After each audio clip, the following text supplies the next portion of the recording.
Obat Hati, Renungan Harian, Jangan Kita Melupakan Sejarah, oleh George R. Knight. Shalom, mari bersama-sama membaca atau mendengar renungan harian.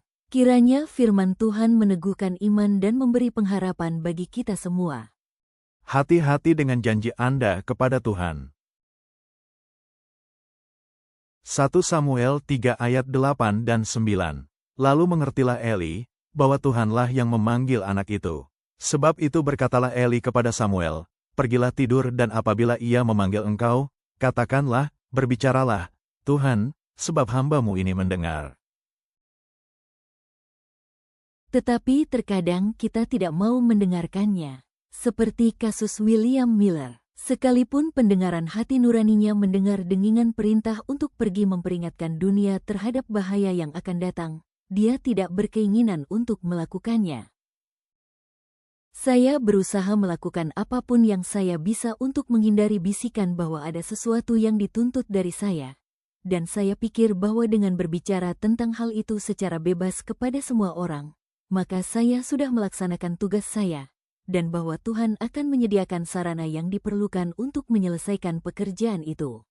Saya berdoa agar seorang pendeta dapat melihat kebenaran ini, dan mengabdikan dirinya untuk menyebarkannya. Nah, ada solusi praktis.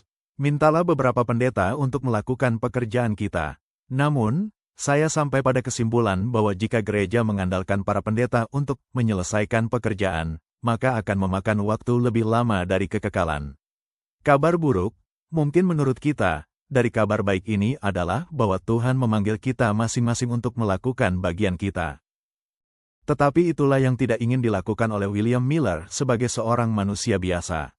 Berharap untuk bersaksi melalui perantara, ia akhirnya menggunakan alasan Musa. Saya katakan kepada Tuhan bahwa saya tidak terbiasa berbicara di depan umum, memiliki kualifikasi yang diperlukan untuk mendapatkan perhatian dari para pendengar, dan seterusnya.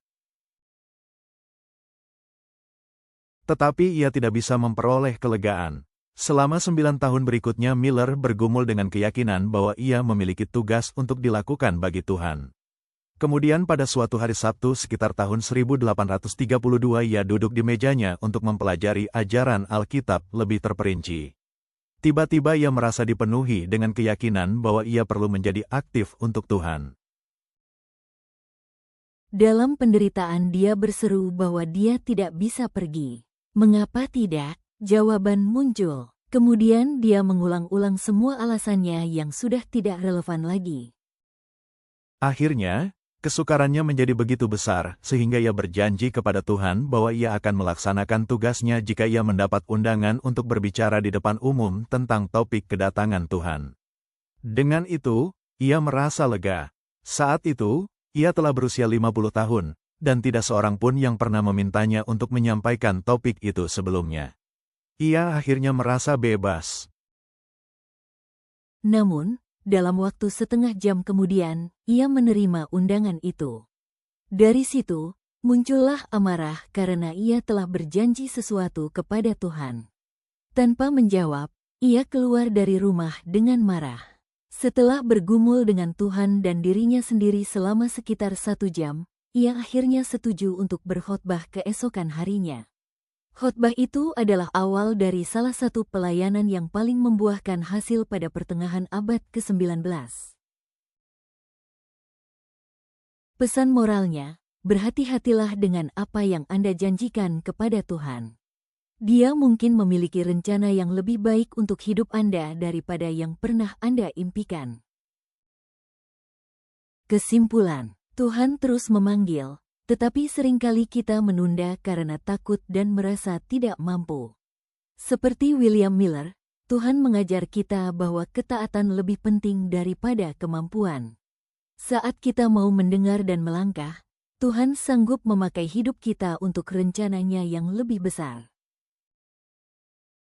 Doa hari ini, Tuhan, lembutkan hati kami untuk mendengar suara-Mu. Ampuni kami yang sering menunda panggilan-Mu.